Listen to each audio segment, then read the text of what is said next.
घंटी की कीमत। कमलदास एक ग्वाले का बेटा था। रोज सुबह वह अपनी गायों को जंगल में चराने लेकर जाता। हर गाय के गले में एक एक घंटी बंधी थी और जो गाय सबसे सुंदर थी उसके गले में घंटी भी अधिक कीमती बंधी थी। एक दिन एक अजनबी जंगल से गुजर रहा था। वह उस सुंदर गाय की घंटी को देखकर कमलदास को बोला, ये घंटी बड़ी ही प्यारी है और क्या कीमत है इसकी? कमलदास ने उत्तर दिया, 20 रुपये भाई साहब। वह अजनबी बोला, बस सिर्फ 20 रुपये? मैं तुम्हें इस घंटी के लिए 40 रुपये दे सकता हूँ। ये सुनकर कमलदास प्रसन्न हुआ और उसने झट से गाय के गले की घंटी उतार कर दी और 40 रुपये अपने जेब में रख दिए। अब गाय के गले में कोई घंटी नहीं थी और घंटी की टुनक से उसे अंदाजा हो जाया करता था कि उसकी गाय यही पास ही चर रही है। अब गाय के गले में घंटी नहीं होने के वजह से अतः अब इसका अंदाजा लगाना कमलदास के लिए मुश्किल हो गया था। कुछ देर बाद कमलदास की बिना घंटी वाली गाय चरते चरते दूर निकल गई तो उस अजनबी को मौका मिल गया कि वह उस गाय अपने साथ लेकर जा सके और मौके का फायदा उठाकर वह गाय को अपने साथ ले चल पड़ा। तभी कमलदास ने उसे देखा और वह रोते हुए घर पहुंचा और सारी घटना अपने पिता को सुनाई।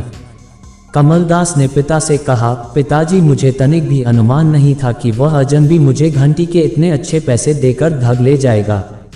सीख, लालच से हमेशा जीवन में नुकसान ही मिलता है।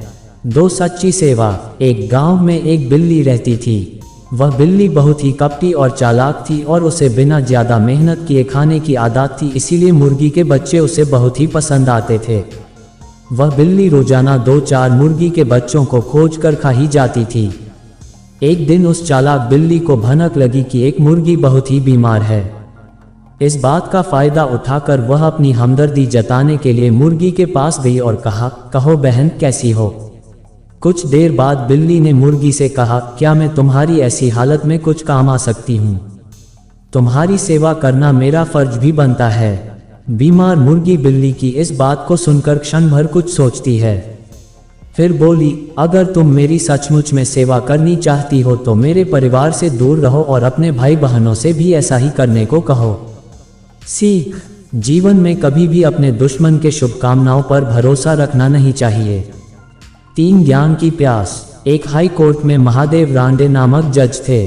उन्हें विविध भाषाएं सीखने का बड़ा ही शौक था और अपने इस शौक के कारण उन्होंने कई भाषाएं सीख रखी थी। जज महादेव रांडे अपने जीवन में अब तक बंगला भाषा नहीं सीख नहीं पाए थे और जब भी वह कभी अकेले में होते तब इसके बारे में सोचकर वह कुछ देर के लिए दुखी भी हो जाते थे। एक दिन ऐसी ही उन्होंने अपने इस भाषा सीखने के शौक के बारे में सोच रहे थे, तभी उन्हें अपने बंगला भाषा सीखने पर एक बहुत ही बढ़िया उपाय सूझा और उपाय ये था कि उनके घर के बगल में एक बंगाली नाई था और वह बंगाली भाषा भी बड़ी ही अच्छी बोल लेता था। उन्होंने उसी बंगाली नाई से आप नई हजामत बनवानी शुरू कर दी और नाई जितनी देर तक उनकी हजामत करता उतनी देर जज उस नाई से बंगाली में ही बात किया करते थे। उन्होंने जब इस बात का जिक्र अपनी पत्नी से किया तो उन्हें बहुत ही बुरा लगा और उन्होंने अपने पति से कहा, आप हाई कोर्ट के जज होकर एक नाई से बंगाली भाषा सीख रहे हैं, अगर आपको ये करते हुए कोई देख लेगा तो क्या इज्जत रह जाएंगी? आपको बंगाली भाषा सीखनी है तो किसी बड़े विद्वान से सीख लीजिए। रांडे ने अपनी पत्नी के प्रश्न का हंसते हुए उत्तर दिया और कहा, मैं तो ज्ञान का प्यासा हूँ और मुझे जात पात और ऊंच नीच से क्या लेना देना। उनका यह उत्तर सुनकर पत्नी ने उनसे अपनी इस गलत